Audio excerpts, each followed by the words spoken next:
ये फजीलत किसकी है? दुरूद पाक पढ़ने की फजीलत है। तो एक बार और दुरूद पाक पढ़ लें। अल्लाहुम्मा सल्ली अला सय्यदिना व शफीना हबीबना नबीना व मौलाना मुहम्मदिन बारिक सल्लु अलैहि सलातुम व सलामन अलैका या रसूल अल्लाह या हबीब अल्लाह सल्लल्लाहु तआला अलैहि वसल्लम। इस आली सवाब की गरज से मुनक्किद ये बज़्म जिसके हवाले से मैंने तिलावत की, अल्लाह इरशाद फरमाता है वक़ज़ा रब्बुका अल्ला ताबुदू इल्ला इय्याह, तेरे रब का फैसला हो चुका है, अल्लाह के अलावा किसी की इबादत नहीं होगी।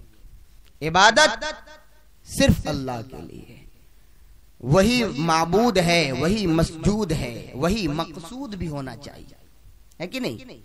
माबूद वही है, मसजूद वही है, इबादत हम उसी की करते हैं, सजदा उसी को रवा है, तो फिर हमारा मकसूद भी वही है। आगे इरशाद फरमाता है वबिल वालिदैनि इहसाना, और वालिदैन के साथ एहसान करो, हुस्ने सुलूक करो। फरमाया इम्मा यबलुगन्ना इंदकल किबरा अहदुहुमा औ किलाहुमा, कहा कि अगर तुमने अपनी जिंदगी में अपने वालिदैन में से किसी एक को या दोनों को आखिरी उम्र में यानी उन्हें ज़ईफी की उम्र में पाया, फला तकुल लहुमा उफ, तो उन्हें उफ तक न कहो। यही जुमला है, उफ तक न कहो। ये इतना बारीक लफ्ज है, इतना बारीक है। ये उफ की आवाज इंसान को मामूली सी चोट लग जाए तो उफ की आवाज निकल जाती है। ये माँ बाप का मकाम कुरान ने बताया कि सुनो, जब तुम्हारी जरूरत उन्हें महसूस हो, जब उनके हाथ पैर काम करना बंद कर दें, जब तुम्हें तुम्हारे सहारे की उन्हें जरूरत हो, जिस माँ बाप ने, जिस माँ ने अपनी कोख में रख करके 9 महीने तुझे पाला और उसके बाद तुझे इस दुनिया की रंगीनियों में जन्म दिया है, जिस माँ के दूध को पी पी करके तू बड़ा हुआ है, जिस माँ ने खूने जिगर को दूध की सूरत में पिलाया है, जिस बाप के सख्त मेहनत और उनकी मशक्कत के बाद तुझे आज ये ओहदा मिला है, तुझे आज कामयाबी मिली है, तू आज फाइजुल मराम हुआ है, तू आज बड़े ओहदों पर पहुंचा है, तो याद रखना आज ओहदे पर पहुंचने के बाद अपने माँ बाप को भूल मत जाना, अपने वालिदैन को तुम नाराज मत कर देना, उसे फरामोश मत कर देना, खासकर उस वक्त में जब उन्हें तुम्हारी जरूरत हो तो उन्हें तुम उफ तक न कहना। ये उफ का लफ्ज कितना हल्का है, ये कितना हल्का लफ्ज है। फरमाया गया कि अगर माँ बाप बिस्तर पर बोलो बराज करते हो, यानी पाखाना पेशाब उनके बिस्तर पर होते हो, और एक बेटा उनके पास जाए और जाकर के उनके बोलो बराज को साफ करे, यानी उनके पाखाना पेशाब को साफ करे, तो फरमाया गया कि अपने नाक पर रुमाल भी ना रखे, इसलिए कि अगर तू नाक पर रुमाल रखेगा तो उसे ये लगेगा कि इसे नफरत पैदा हो रही है, इस गंदगी से इसे तनफ्फुर हो रहा है, इसे नफरत पैदा हो रही है।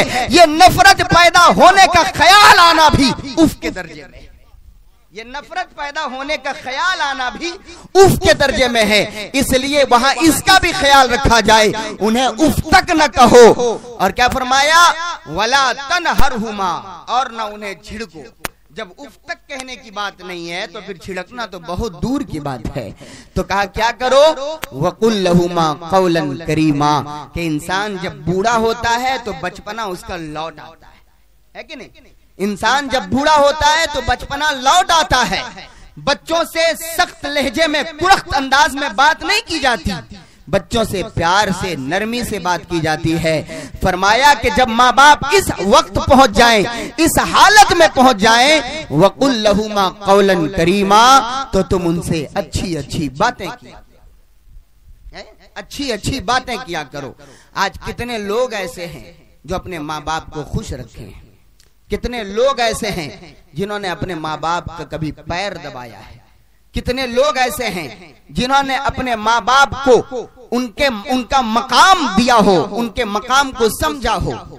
मैं तो फख्र के साथ कहता हूं कि अल्हम्दुलिल्लाह, जिनके वालिदैन ने, जिनके माँ बाप ने अपने बच्चों को मदरसा के हवाले कर दिया, वो बच्चा कुछ भी हो जाए माँ बाप का नाफरमान नहीं होता है कि नहीं? जो हकीकी तालीम सीख ले, जो इस्लाम को जान ले, वो कुछ भी हो जाए माँ बाप का नाफरमान नहीं होता है, इसलिए कि उसे माँ की कद्र मालूम है, बाप की इज्जत का पता है। और जिसे माँ की कद्र मालूम हो, बाप की इज्जत का पता हो, उसके बावजूद भी अगर वो माँ बाप के साथ हुस्ने सुलूक न करे तो अव्वलन तो वो कुरान के खिलाफ जाता है, और फिर सानियन वो अखलाकियात से भी गिरा हुआ इंसान नजर आता है कि नहीं? कुरान ने कहा वबिल वालिदैन एहसान, वालिदैन के साथ एहसान करो। एहसान का लफ्ज आया, एहसान का क्या मतलब है? उलमाए कराम बैठे हैं, एहसान किसको कहते हैं? एहसान कहते हैं कि आपकी मैंने मदद कर दी 5 रुपए से, आपकी मैंने मदद कर दी 5 रुपए से, लेकिन एक वक्त आया आपने मेरी मदद कर दी 5 रुपए से नहीं, 5 रुपए दिया तो फिर बराबर हो गया, आपने मेरी मदद 10 रुपए से कर दी। कितने से? 10 रुपये से, यानी मेरी मदद से आपने बढ़ करके मदद कर दी, उसको एहसान कहते हैं। उसको क्या कहते हैं? एहसान कहते हैं। फरमाया माँ बाप के साथ एहसान करो। बताएं कि कोई क्या बाप के या माँ के साथ एहसान कर सकता है? माँ के 9 महीने अपने शिकम में रखने का कोई बदला दे सकता है? नहीं दे सकता। पता क्या चला, मालूम क्या हुआ कि माँ बाप अगर पूरी जिंदगी उनके कदमों में तुम्हारी गुजर जाए, उसके बावजूद भी तुम उनका हक अदा नहीं कर सकते। एक शख्स मेरे नबी की बारगाह में हाजिर हुआ, आखिरी बात, एक शख्स मेरे नबी की बारगाह में हाजिर हुआ, अर्ज करने लगा या रसूल अल्लाह सल्लल्लाहु अलैहि वसल्लम, मैंने अपने माँ बाप की बड़ी खिदमत की है, बड़ी खिदमत की है, इत्तेफाक से मेरे हालात और मेरे माँ बाप के हालात ऐसे हुए कि जिन हालात से मेरे माँ बाप मेरे लिए गुजरे हैं, उन्हीं हालात से मैं भी उनके लिए गुजर रहा हूं, उन्हीं हालात से मैं भी उनके लिए गुजर रहा हूं। यानी जिस तरह बचपने में मेरे माँ बाप ने रोटियों के निवाले चबा चबा करके मेरे मुंह में डाले और मुझे खिलाए पिलाए थे, आज उसी तरह मैं अपने मुंह से निवाला चबा चबा करके अपने वालिदैन को खिलाता हूं। तो या रसूल अल्लाह, मैं उनकी बहुत खिदमत करता हूं, तो क्या मैंने उनका हक अदा कर दिया? अल्लाहु अकबर। कौनैन के ताजदार नबी ने इरशाद फरमाया कि इंसान, तूने अपने माँ बाप की यूं ही खिदमत की होगी, लेकिन याद रख, जब तू खिदमत कर रहा था तो तेरे दिल में ये होगा कि अल्लाह इनकी उम्र तो हो चुकी है, अब ये ज़ईफ़ी की उम्र में आ गए हैं, अल्लाह इन्हें आसानी से मौत ही अता फरमा दे, बगैर किसी परेशानी के मौत अता फरमा दे। लेकिन सुन, जब तेरी माँ तेरी खिदमत करती थी, तेरी माँ तेरी परवरिश करती थी, उस वक्त एक हाथ से अपने मुंह से निवाला चबा चबा करके खिलाती थी, और दूसरी तरफ अल्लाह से दुआएं भी करती थी कि परवरदिगार मेरी उम्र भी मेरे बेटे को अता फरमा दे, मेरी उम्र भी मेरे बच्चे को अता फरमा दे।